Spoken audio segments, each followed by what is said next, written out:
Chapter 1: The Quiet Architecture of Trust. On certain mornings, before the city fully woke and before the first commuter trains began their metallic chorus along the river, Daniel Mercer would stand by the wide windows of his corner office and watch the fog move between the towers. Holbrook did not wake all at once. It stirred.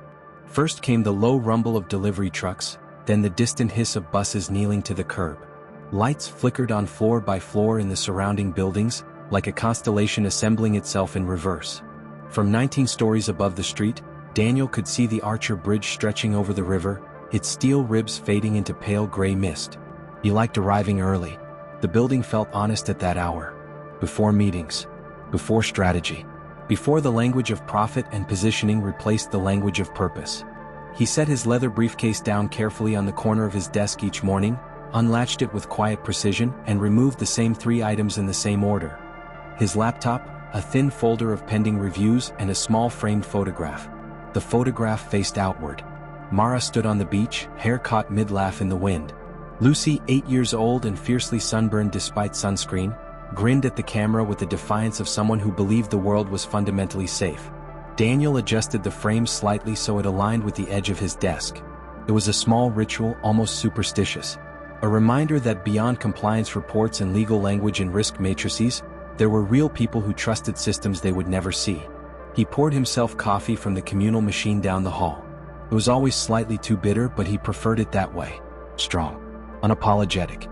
On the walk back to his office, he passed the wall of awards Meridian Health Systems proudly displayed, plaques for community service, innovation, patient satisfaction. A framed newspaper cover featured their CEO, Charles Hargrove, beneath the headline, "A Vision for the Future of Care." Daniel had helped draft portions of the internal policies that made those awards possible. Not the marketing copy. The scaffolding beneath it. The guardrails. He believed in guardrails. He believed in the quiet work that prevented harm long before harm became visible. His title, Senior Compliance Analyst, did not impress many people at dinner parties. It sounded bureaucratic, abstract.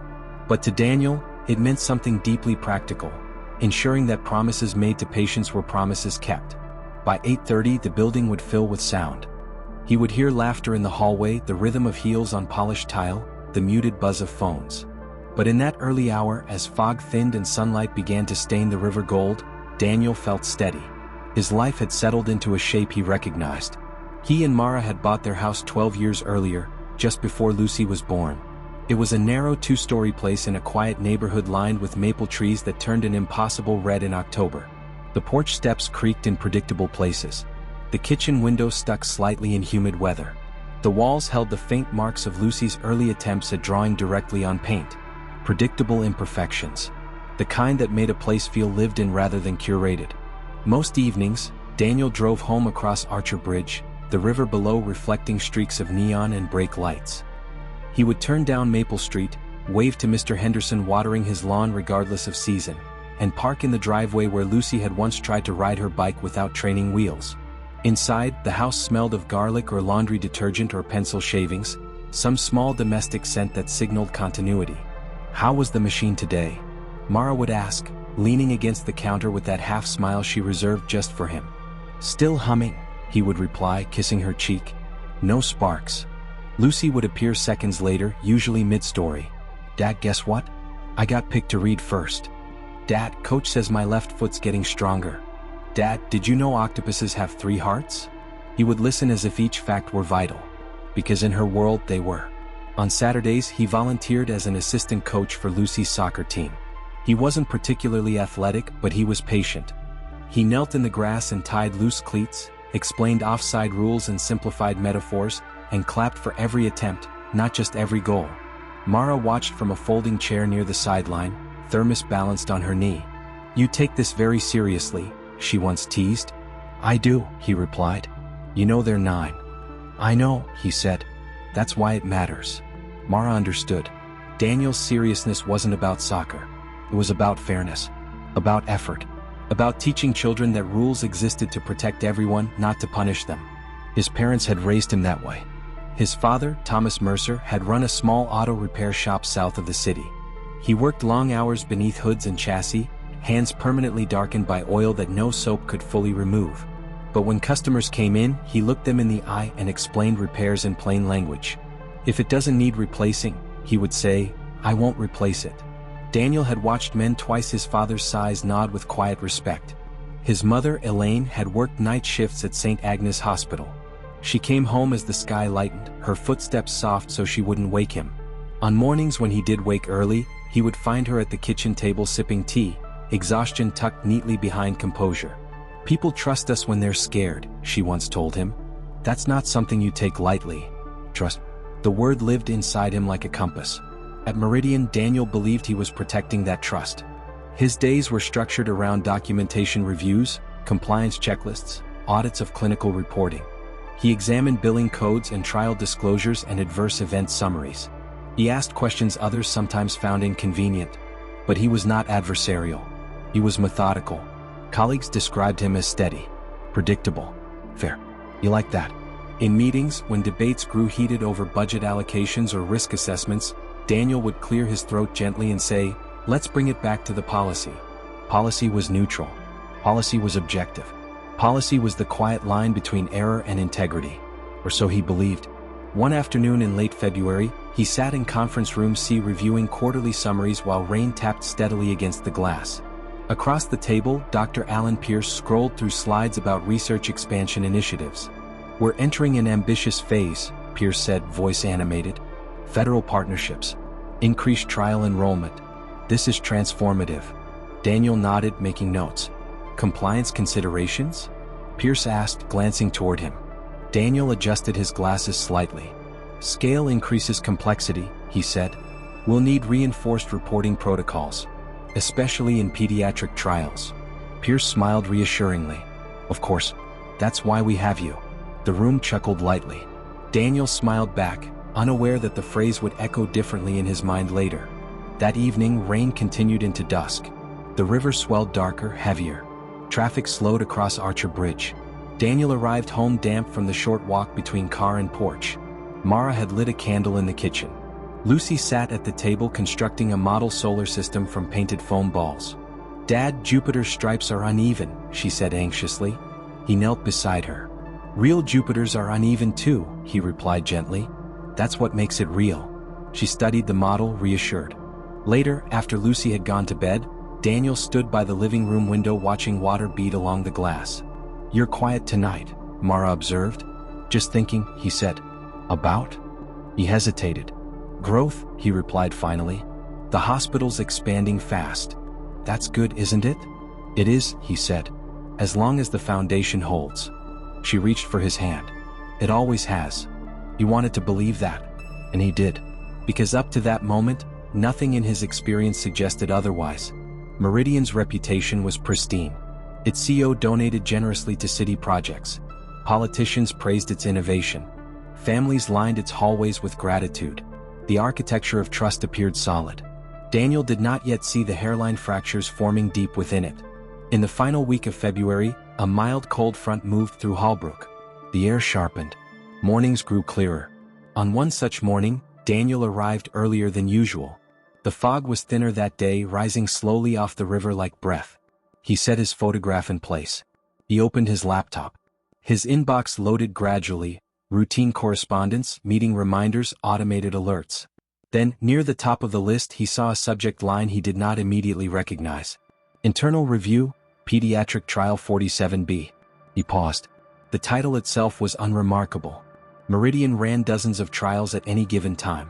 Pediatric research required additional oversight, but that was standard. Still, something about the timing nudged his attention. The review had been marked priority. Daniel took a sip of coffee, now lukewarm. Outside, the sun had begun to break fully across the skyline, painting the glass towers in pale gold. He clicked the email open. For a brief moment, just before the document finished loading, everything in his life remained exactly as it had always been. The river moved steadily beneath the bridge. Traffic increased in slow, predictable streams. His photograph stood aligned on the desk.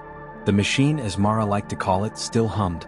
Daniel could not yet see how fragile that hum was. He could not yet hear the faint discord beneath it. He did not know that within the neat rows of data he was about to examine lay the first thread of something that would unravel not only his career, but his understanding of power itself.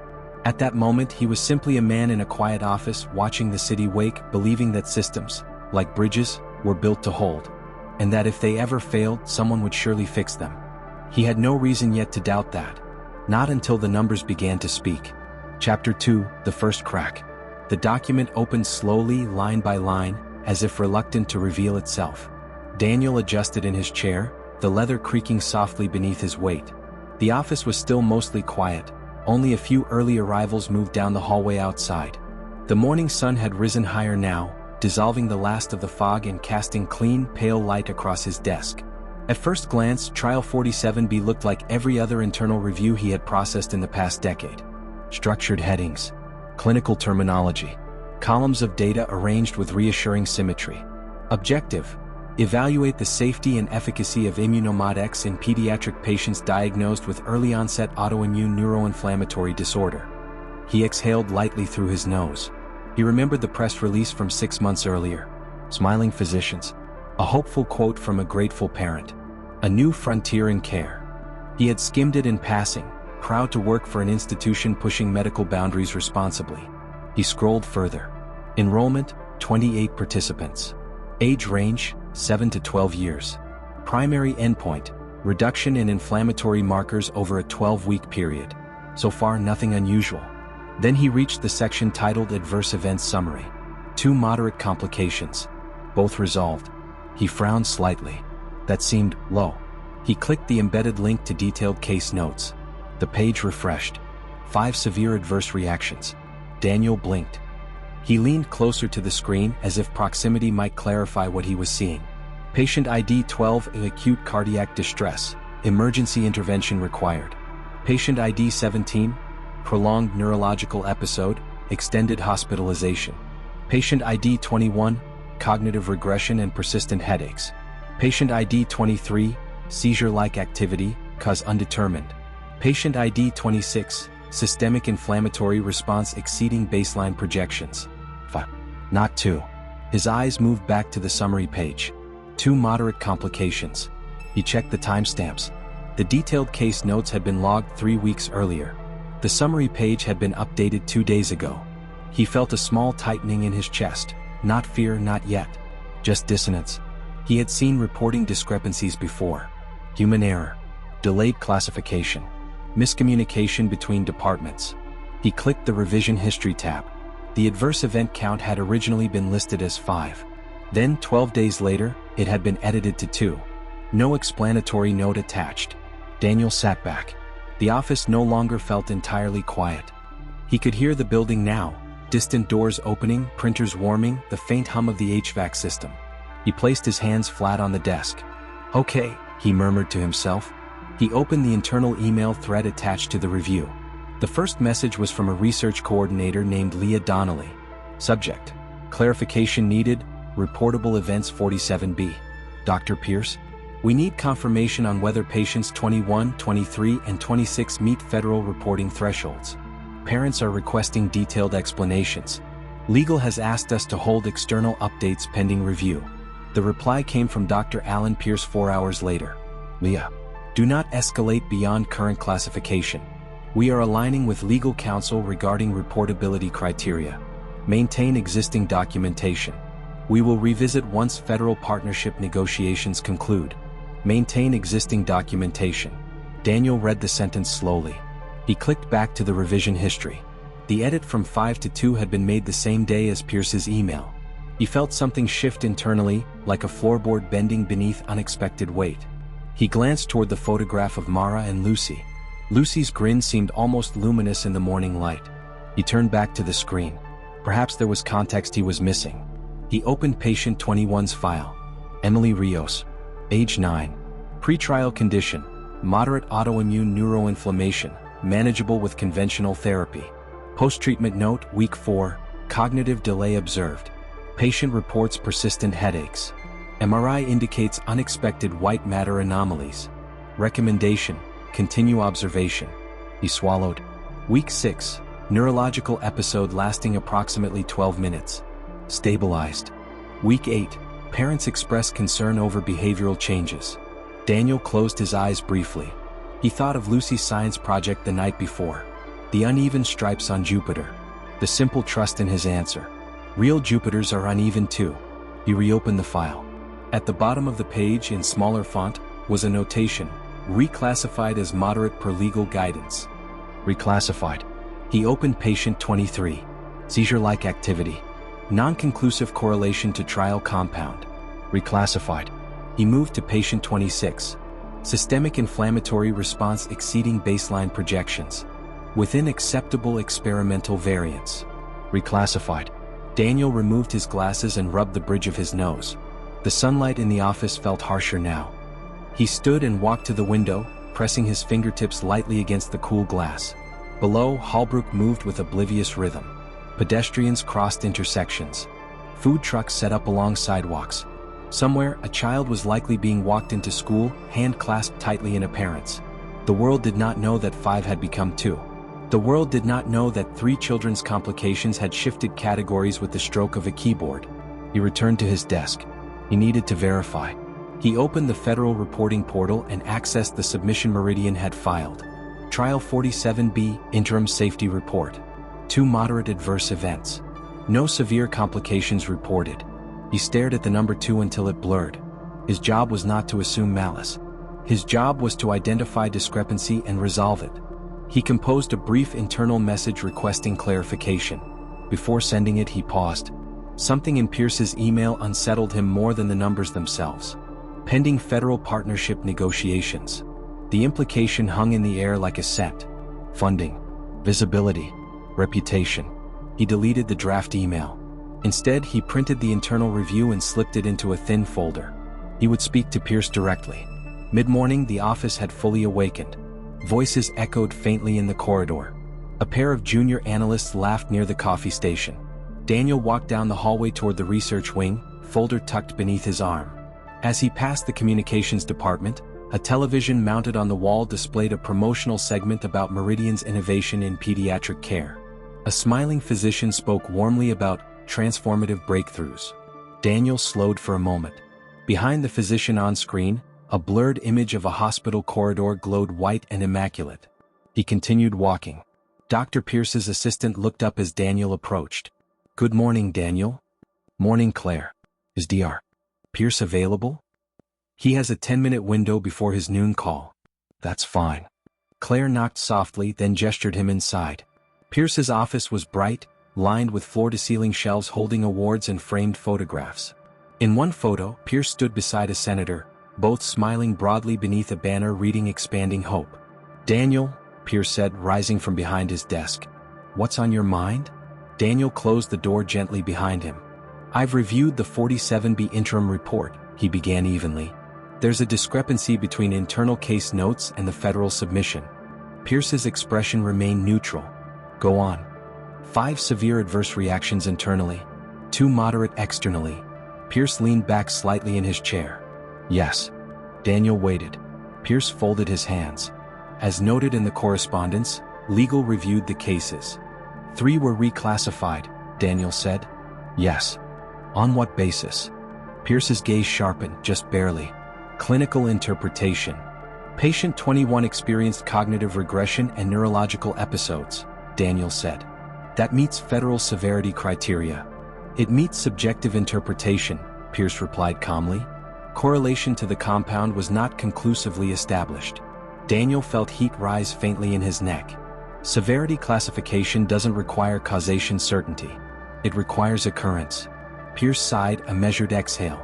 "You're technically correct," he said. "But reporting every severe anomaly in experimental contexts can create alarm disproportionate to risk. It can also protect patients," Daniel replied. There was the first real edge in his voice. Pierce stood and walked toward the window. "Daniel," he said quietly, "we are in delicate negotiations with federal partners. Over-reporting could jeopardize funding that supports hundreds of programs." "So we underreport?" Daniel asked softly. Pierce turned back to him. "We align with legal interpretation." Daniel held his gaze. "And if legal interpretation prioritizes optics?"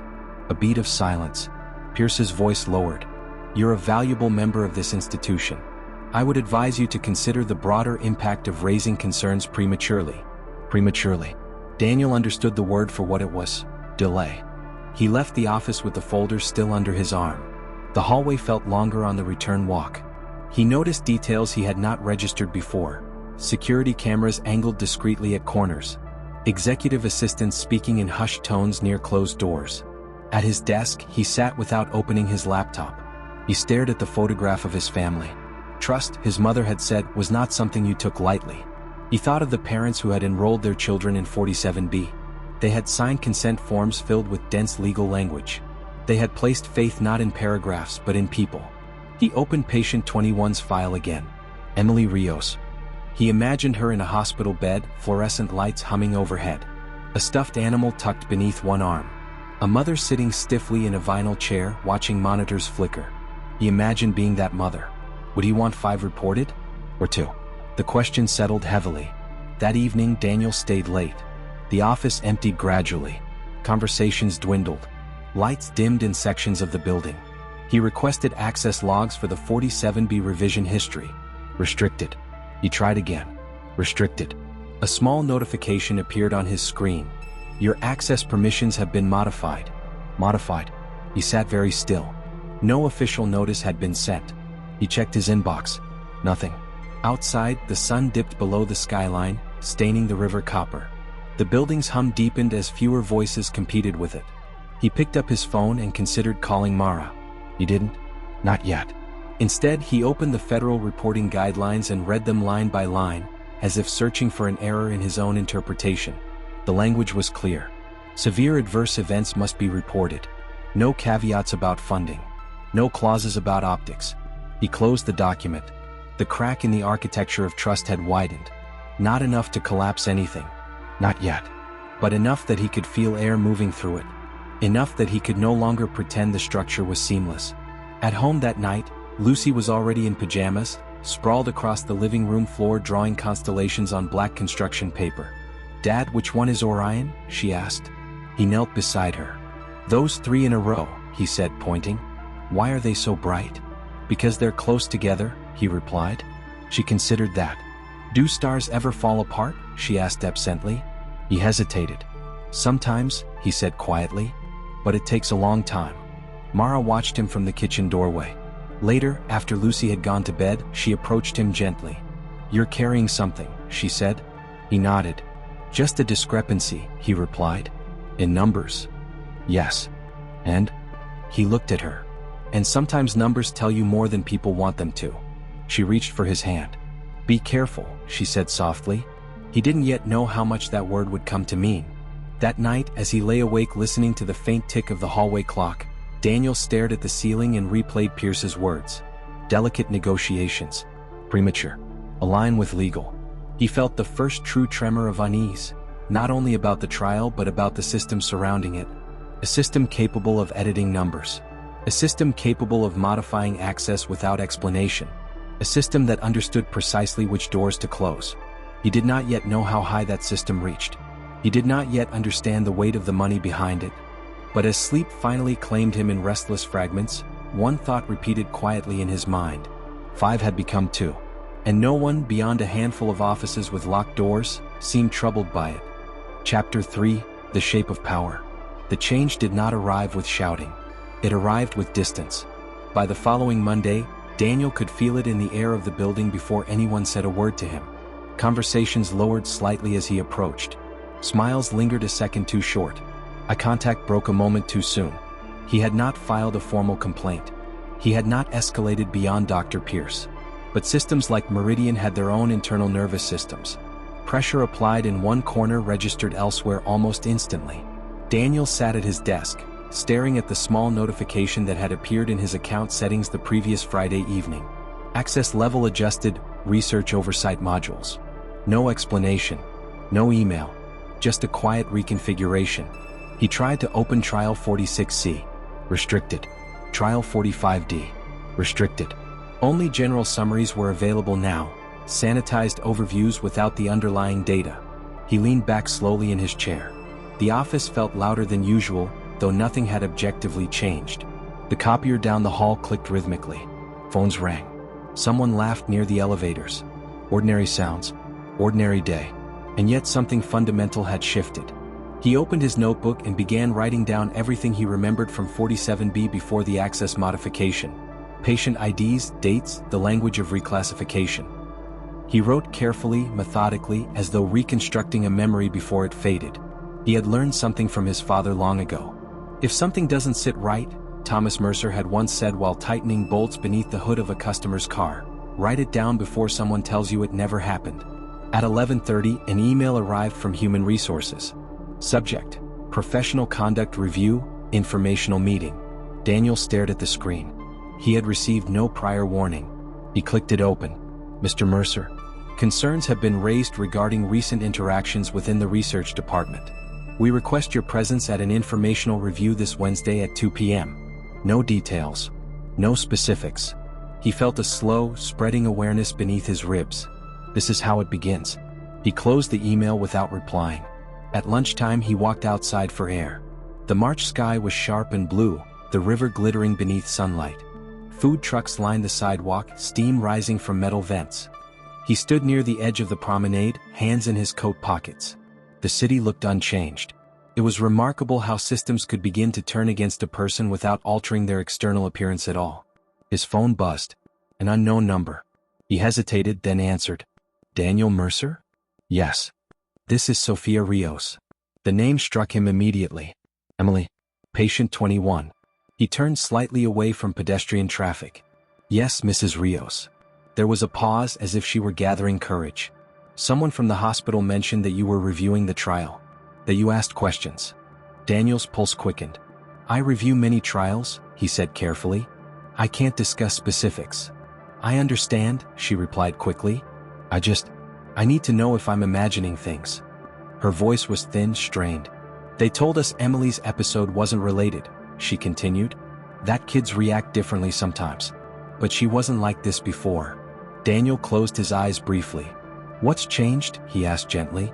She forgets words, Sophia whispered. Simple ones. She gets frustrated. She used to love reading. Now she says the letters move.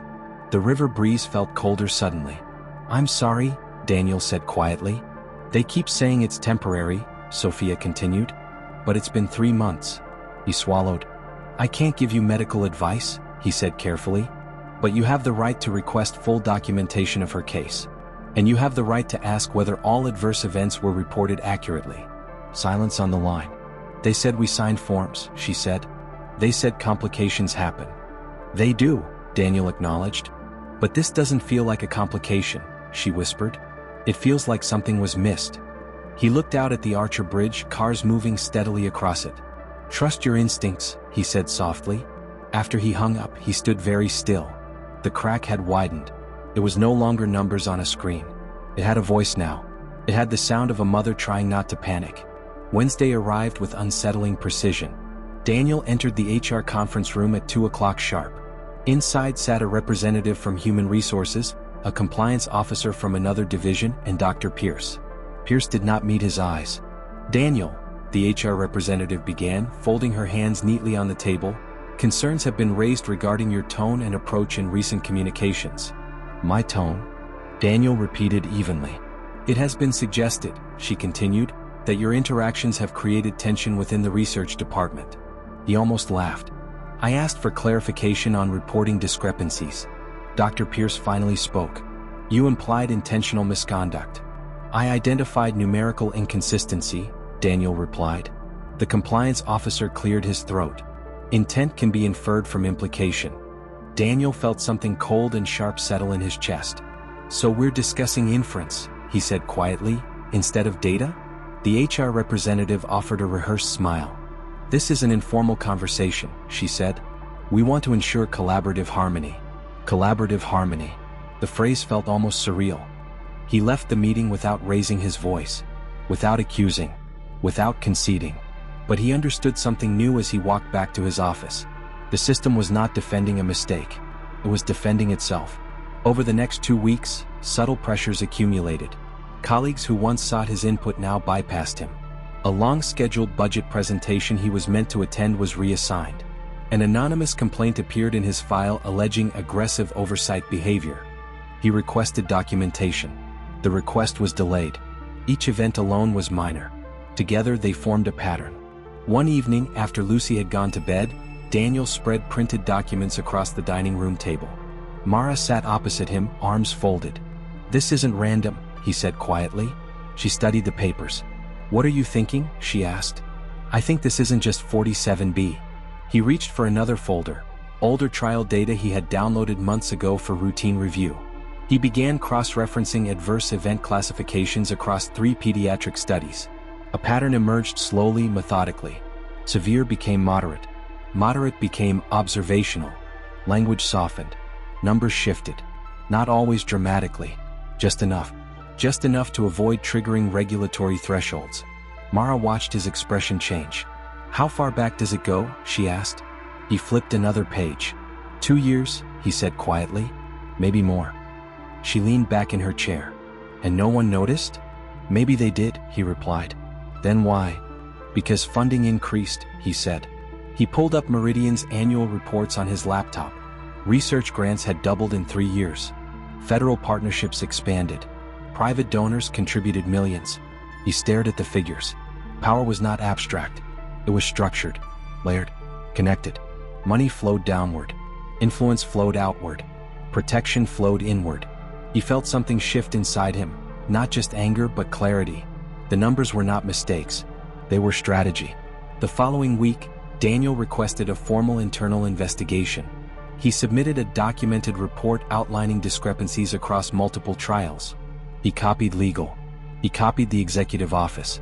The response came swiftly. He was summoned to the executive floor. The elevator ride upward felt longer than usual. The doors opened to a quieter corridor, carpet thicker, lighting softer. Charles Hargrove's office overlooked the river in full panoramic sweep. The skyline glittered behind him as Daniel entered. "Mr. Mercer," Hargrove said smoothly, "please sit." Daniel remained standing for a moment before taking the chair opposite the desk. "I've reviewed your memorandum," Hargrove continued. "And?" Daniel asked. Hargrove steepled his fingers. "You are alleging systemic underreporting." "I am identifying systemic reclassification," Daniel replied. Hargrove smiled faintly. "Semantics." "No," Daniel said evenly. "Definitions." A brief silence settled. "Do you understand?" Hargrove said calmly, "the magnitude of what you are implying?" "Yes." "Do you understand what happens to institutions when allegations like this surface?" "They're investigated," Daniel replied. "Or dismantled," Hargrove corrected gently. Daniel held his gaze. "Which would you prefer?" Hargrove asked quietly. "An institution that serves thousands imperfectly, or one that collapses entirely?" It was the first time the argument had been framed so starkly. Daniel felt the weight of it. "You're asking me to choose between truth and stability," he said. "I'm asking you to consider impact," Hargrove replied. "The impact is already occurring," Daniel said softly. "To children." Hargrove's expression hardened just slightly. "You are one man," he said. "This institution employs over 4,000. We provide care to tens of thousands annually. We fund research that changes lives." "And if that research harms?" Daniel asked. "Then we correct it internally," Hargrove replied. "Not through reckless escalation." The word reckless lingered. Daniel understood the language now. Not wrong. Reckless. Not misconduct. Escalation. Hargrove leaned forward. "Be careful," he said quietly. "Reputations are fragile. Including yours." It was not a raised voice. It was not overtly threatening. But it carried weight. Daniel left the office with a deeper understanding than he had entered with. Power did not need to shout. It did not need to deny outright. It reframed. It redirected. It protected itself through scale. Over the next week, Daniel's access was further reduced. His performance review was unexpectedly advanced. An external recruiter he had casually spoken with months earlier withdrew interest after background inquiries. He began receiving calls from unknown numbers that disconnected when answered. One evening, as he stepped outside to retrieve the mail, a black SUV idled at the curb across from his house. Its windows were tinted. It remained there for a full minute. Then it drove away. No note. No confrontation. Just presence. Mara saw it too. She didn't speak until they were inside. "Are we in danger?" she asked quietly. He hesitated. "I don't think so," he said. But he wasn't certain. That night, he sat alone in the living room long after Mara and Lucy had gone to bed. The house creaked softly as temperatures dropped. He stared at the dark television screen, seeing his reflection faintly in it. He had believed systems corrected themselves when errors surfaced. He had believed that presenting data was enough. But this was different. This was not error. This was architecture. Deliberate, layered, protected by funding streams, political relationships, legal teams. He thought of Sophia Rios, of Emily struggling to read. He thought of the word stable printed in clinical notes. He understood something now with painful clarity. Power did not simply buy silence at the level of the individual. It purchased insulation. From regulators. From journalists. From internal dissent. It ensured that when one voice spoke, it would be framed as isolated, disgruntled, misinterpreting. He felt the weight of isolation pressing in. But beneath it, something steadier remained. The same compass his parents had instilled. Trust was not something you took lightly. If it had been broken, it mattered, no matter how large the structure surrounding it. As the clock in the hallway ticked past midnight, Daniel reached for his notebook again. He began outlining what he knew. Dates, names, patterns, connections between funding announcements and reporting shifts. He wrote until his hand ached. Outside, the city slept. Inside, the shape of power had revealed itself to him. Not loud, not chaotic, but methodical and immense. He no longer mistook it for an accidental flaw. It was design. And now that he could see it, he understood something else. Exposing design would not be simple. It would not be welcomed. And it would not be without cost. Chapter 4, The Cost of Speaking. The termination email arrived at 6:12 a.m. Daniel was already awake. He had developed the habit of rising before the sun now, as though his body no longer trusted sleep to hold. The house was silent, wrapped in the pale gray quiet that precedes morning. He sat at the kitchen table with a mug of coffee growing cold in his hands, the glow of his laptop the only light in the room. He saw the subject line before he opened it. Organizational restructuring, immediate impact. He did not need to read further to understand. Still he clicked. The language was careful, polished, stripped of anything personal. Mr. Mercer, due to organizational restructuring and evolving compliance needs, your position has been eliminated effective immediately. We thank you for your service to Meridian Health Systems and wish you success in future endeavors. There was no mention of performance review. No reference to his memorandum. No acknowledgement of his years of work. Just restructuring. Daniel closed the laptop slowly. The refrigerator hummed again. A car passed outside, tires whispering against asphalt. Somewhere in the distance, a dog barked once and fell silent. He felt no immediate rush of anger. No dramatic collapse. Just a widening quiet inside him. He had expected this. He had known, from the moment access permissions shifted and HR summoned him without specifics, that the path would narrow. But expectation did not blunt the reality of it. Upstairs, floorboards creaked. Mara was awake. He heard her pause at the top of the stairs, as if sensing something in the stillness below. She descended slowly. "You're up early," she said softly. He turned the laptop toward her without speaking. She read the email once, then again. Her jaw tightened. "Restructuring," she repeated, the word hollow. He nodded. There was a long silence. "What happens now?" she asked. The question was simple. Immense. "I think," Daniel said carefully, "now it becomes public." Mara's eyes searched his face. "You're sure?" He hesitated only a fraction of a second. "No," he admitted. "But I'm certain it won't fix itself." Lucy came downstairs minutes later, hair tangled, clutching her backpack. "Why are you both awake?" she asked, suspicious in the way children are when adults break routine. "Dad's not going to the office today," Mara said gently. Lucy brightened. "Like a snow day?" Daniel forced a small smile. "Something like that." She grinned and began talking about a spelling test. He listened, nodding at the right moments, but his mind was already moving ahead, through documents, through contacts, through risk. After Lucy left for school, Daniel retrieved the box he had quietly prepared the week before. Inside were printed emails, revision histories, cross-trial comparisons, funding timelines aligned against reporting shifts. He had copied everything before his access was cut entirely. He placed the box on the kitchen table. Mara rested her hand on top of it. "They'll fight," she said. "I know. They have lawyers, money, political connections." "I know." She looked at him steadily. "Are we ready for that?" He thought of the black SUV idling at the curb, of Sophia Rios's trembling voice, of Hargrove's warning. He exhaled slowly.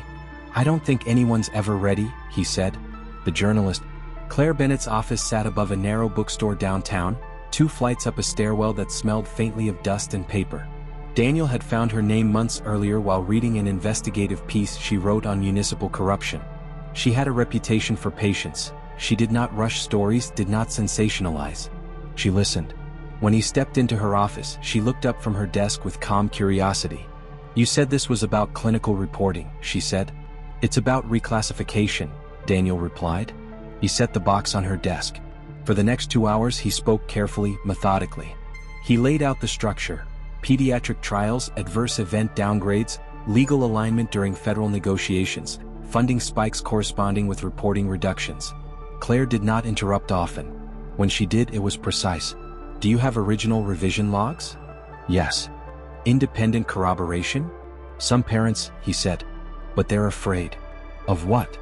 "Losing care. Legal retaliation. Being discredited." Claire leaned back in her chair. "That's not irrational." "No," Daniel said quietly. "It's not." She opened one of the folders and scanned the documentation. "This is strong," she said finally. "But they'll frame you." "I know. They'll call you disgruntled. Say you misinterpreted regulatory language." "I know." She held his gaze. "Why are you doing this?" He did not answer immediately. He thought of Lucy kneeling over her solar system project.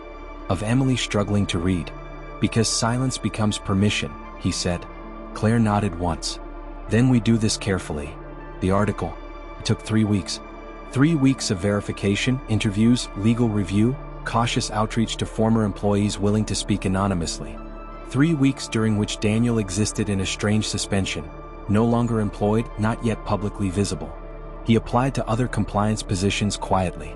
Each interview began well. Each ended with polite emails expressing regret. Background inquiries he suspected. Meridian's influence traveled quickly. The article was published on a Tuesday morning. The headline was restrained. Internal documents suggest underreported adverse events in major pediatric trial. It did not accuse outright. It laid out facts. It quoted regulatory guidelines. It included excerpts from internal emails. Daniel's name appeared midway through, identified as a former compliance analyst. He watched the article load on his screen with a strange sense of detachment. For a brief moment, it existed in the open. Then the response began. Within hours, Meridian issued a formal statement. Meridian Health Systems categorically denies any intentional misreporting. Allegations stem from misinterpretation of complex clinical data by a former employee no longer affiliated with our institution. Misinterpretation. Former employee. The language was predictable. Cable news segments mentioned the story briefly, then moved on to political developments. On social media, comments divided sharply. Some called him courageous. Others called him vindictive. His phone vibrated constantly. Unknown numbers. Voicemails with silence on the other end. One message clipped in mail. "You have no idea what you're doing." Mara listened to each voicemail with tightening shoulders. Lucy sensed something had changed. "Why are people calling so much?" she asked one evening. "Work stuff," Daniel replied. She studied him. "Are you in trouble?" He knelt to her level. "No," he said. "Sometimes telling the truth makes noise." She considered that. "Is that bad?" "It can be loud," he said. "But it's not bad." The pressure. 2 days after the article's release, Daniel received a certified letter. Meridian's legal team. Cease and desist. Accusations of defamation. Demands for retraction. Claire's publication received similar threats. Advertisers began withdrawing support. A state senator, one who had appeared in photographs with Hargrove, publicly praised Meridian's commitment to innovation and integrity. Regulators announced they would review the matter, but emphasized that no formal violations had been confirmed. The phrasing mattered. No violations confirmed. Not no violations occurred. The distinction hung in the air. One evening, as Daniel stepped outside to clear his head, he saw the black SUV again. It idled across the street, engine low and steady. This time the window lowered slightly. A man inside looked at him, expression unreadable. No words were exchanged. After a moment, the window rose and the vehicle pulled away. Daniel stood in the fading light, heart steady but heavy. This was the language of power. Not overt threat. Just presence. Reminder. The climax. A week later, Claire called him. "They're applying pressure," she said without preamble. "I assumed." They've hinted at a defamation suit large enough to bankrupt the publication. He was silent. They're also questioning your credibility aggressively, she continued, digging into your employment record, suggesting performance issues. He almost smiled. Organizational restructuring, he said. Yes. She paused. There's something else. What? One of the parents who agreed to speak, Sofia Rios, has withdrawn. Daniel closed his eyes. They contacted her, Claire said softly, offered expanded care coverage, legal counsel, on the condition of non-cooperation. The weight of it settled slowly. Not a bribe, support, wrapped in generosity, but conditional. They didn't threaten, Claire added. They didn't need to. Daniel understood. When care itself becomes leverage, silence becomes survival. What do we do? Claire asked quietly. He looked around his living room, the framed drawings on the wall, Lucy's shoes by the door. They're counting on exhaustion, he said. And I'm tired, he admitted. The honesty surprised him. He was tired. Of tension. Of watching Mara's guarded expressions. Of unknown numbers lighting his phone. Of interviews that evaporated. But beneath the exhaustion was something steadier.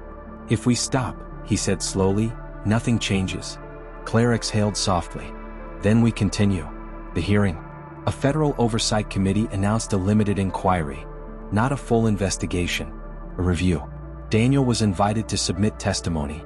The hearing room was smaller than he expected. Wood-paneled walls. Fluorescent lighting. A handful of officials seated behind a raised desk. Meridian's legal team occupied an entire row. Hargrove himself did not attend. Daniel raised his right hand and swore to tell the truth. His voice did not shake. He laid out the pattern again. Reclassification timelines. Funding negotiations. Internal correspondence. A committee member asked, "Do you have proof of intentional deception?" Daniel paused. "I have proof of systematic downgrading during funding negotiations," he replied. Intent can be inferred from repetition. The phrase echoed. He recognized it from his HR meeting weeks earlier. Intent can be inferred. Meridian's counsel countered with polished calm. "Clinical interpretation is complex," the attorney said. "Mr. Mercer lacks medical credentials. His conclusions are speculative." Speculative. The word landed deliberately. Daniel met the attorney's gaze. "Data does not require a medical degree," he said quietly. "It requires honesty." The hearing concluded without dramatic confrontation. No immediate ruling. Just procedural closure. As he left the building, reporters asked brief questions. "Do you regret speaking out?" He hesitated. "No," he said. "Even if nothing changes?" He looked toward the skyline beyond the steps. "Change isn't always immediate," he replied. The breaking point. Weeks passed. The inquiry produced no formal charges.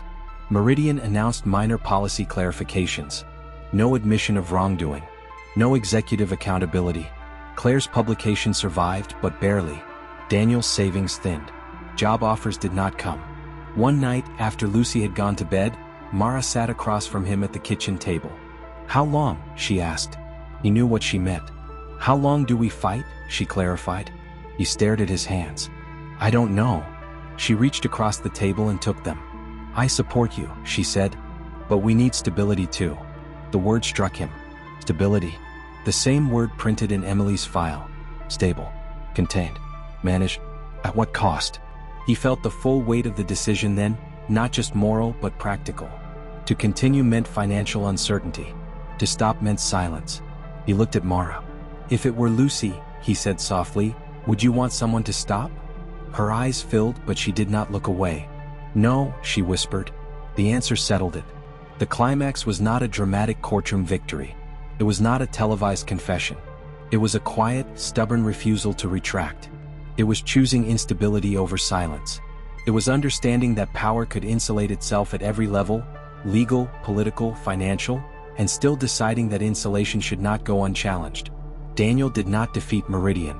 He did not dismantle its structure. But he forced it to respond. He forced documentation into the open. He refused to let 5 become 2 without record. And in doing so, he crossed an invisible threshold. There would be no returning to the life he had before. The machine no longer hummed for him. It watched, calculated. It waited for fatigue. But Daniel had made his choice. And choices, once spoken aloud, have a gravity of their own. Chapter 5. The Cost of Echoes. The hearing room was smaller than Daniel had imagined. Not the grand chamber he had once pictured when he thought about justice. No vaulted ceilings, no solemn flags behind polished wood desks, no cameras flashing in dramatic bursts. Just a rectangular municipal room on the third floor of the county building, with beige walls and fluorescent lights that hummed faintly overhead. The kind of place where zoning permits were discussed. The kind of place where nothing important was supposed to happen. Daniel sat at a folding table near the front, a thin microphone angled toward him. His hands rested flat on the cool laminate surface. He kept them still by force. Behind him, rows of metal chairs were half filled. A few local reporters. 2 college students whispering over a shared notepad. A man in a wrinkled suit who might have been a freelance blogger. And in the back, near the door, a woman with dark hair and a gray coat who had introduced herself only as Elena. 3 days earlier she had called him from a blocked number. "I don't know if you remember me," she had said. "My brother worked maintenance at the Hawthorne development site 5 years ago." Daniel remembered. He remembered the OSHA citation that had quietly disappeared. The anonymous complaint about faulty scaffolding that was reclassified as operator error. The brief news blurb about a worker who fell 16 feet and was declared dead at the hospital. The family who declined interviews. "We were told it was his fault," Elena had said over the phone. "We were told he'd ignored safety protocol. But he didn't. He was meticulous. I found emails. Internal ones. They knew the support beams were compromised." Her voice had trembled, not with hysteria, but with exhaustion. "They offered my parents money. Not a settlement. A hardship contribution. If we signed something. My father did. We needed it." Daniel had closed his eyes. "And now?" he asked. "My father's gone. My mother doesn't remember much. I kept copies. I don't want money. I just want it to be said out loud." Out loud. That was what this hearing was supposed to be. After Daniel's resignation from the Ledger, after the lawsuit had been filed against him and then quietly withdrawn, after his reputation had been dragged through insinuation and technicalities, a local ethics board had agreed to review procurement contracts tied to Hargrove's foundation. It was small, procedural, almost symbolic. But symbolic things had weight. At least Daniel hoped they did. Across the room at another folding table sat 2 attorneys in dark suits. Between them Charles Hargrove. He wore a navy jacket and a pale blue tie, perfectly knotted. His expression was serene, almost contemplative, as if he were attending a recital rather than a hearing. He did not look at Daniel. That, more than anything, unsettled him. The chairwoman of the ethics board adjusted her glasses and tapped her microphone. "This session is now in order," she said.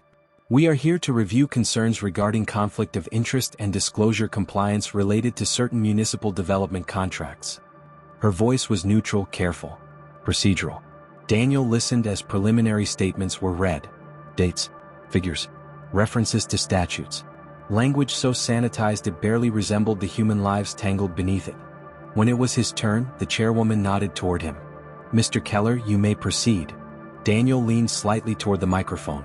For a moment, the fluorescent hum seemed louder than his own breath. He began with facts. Documents obtained.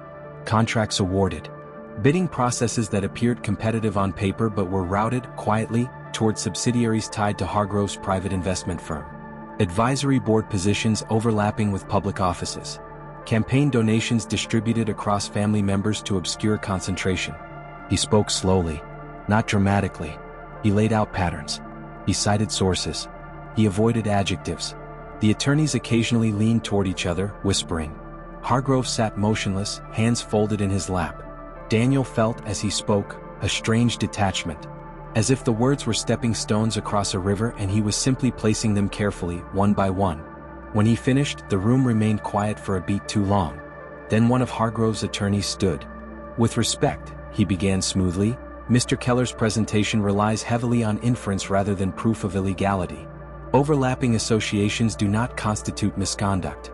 My client has consistently complied with disclosure requirements." He gestured lightly toward Hargrove. "Furthermore, Mr. Keller resigned from his previous publication under circumstances that call his objectivity into question." The implication hung in the air like smoke. Daniel felt it enter the room. Felt it settle. Reputation. Fragile. The attorney continued, dissecting each point not by denying it outright but by reframing it. Technical compliance. Independent contractors. Advisory roles with no voting authority. The words were surgical. By the time he sat down, the facts Daniel had laid out felt thinner, less solid. Procedurally insufficient. The chairwoman cleared her throat. We will now hear from additional parties. Elena rose from the back. Daniel hadn't known if she would actually speak. Her steps were steady, though her hands trembled slightly as she adjusted the microphone. My name is Elena Morales, she said. My brother, Luis Morales, died at the Hawthorne site in 2021. A flicker, just a flicker, passed across one attorney's face. Elena continued. We were told he ignored safety protocol. We were told the company was not liable. We were given a financial contribution if we agreed not to pursue legal action. She reached into her coat pocket and placed a small stack of printed emails on the table. These are internal communications between site supervisors discussing structural instability. They are dated 2 weeks before my brother's death. One of the attorneys stood immediately. Objection. These documents have not been authenticated. The chairwoman frowned slightly. Ms. Morales, how were these obtained? They were forwarded anonymously, she said, to my brother's old account. I have metadata. I have backups. Daniel felt something shift in the room. Not outrage. Not yet. But attention. Hargrove finally moved. He leaned toward his attorney and whispered something. The attorney nodded, then addressed the board. My client was not directly involved in site-level safety management. To imply personal responsibility is inappropriate. Elena's voice did not rise. I'm not saying he was on the scaffolding. I'm saying the project moved forward because it was financially beneficial. Because delays would have cost investors money. Because safety reports were inconvenient. Her eyes moved across the room. I'm saying that when my brother died, the company protected its interests. And those interests were connected. Silence settled again. Heavier this time. The board requested a recess to review the documents. People stood. Chairs scraped softly against linoleum. Conversations sparked in low murmurs. Daniel remained seated. Hargrove stood slowly, smoothing his jacket. For the first time that day, he looked directly at Daniel. There was no anger there. No visible threat. Only something colder. A kind of patience, as if this were merely another negotiation. When the board returned, their expressions were composed but cautious. Given the new material presented, the chairwoman said, we will recommend a formal inquiry into the Hawthorne project's safety compliance and related contractual oversight. Not a finding. Not a condemnation. A recommendation. A beginning. Hargrove's attorney immediately requested clarification on scope and timeline. The language grew procedural again.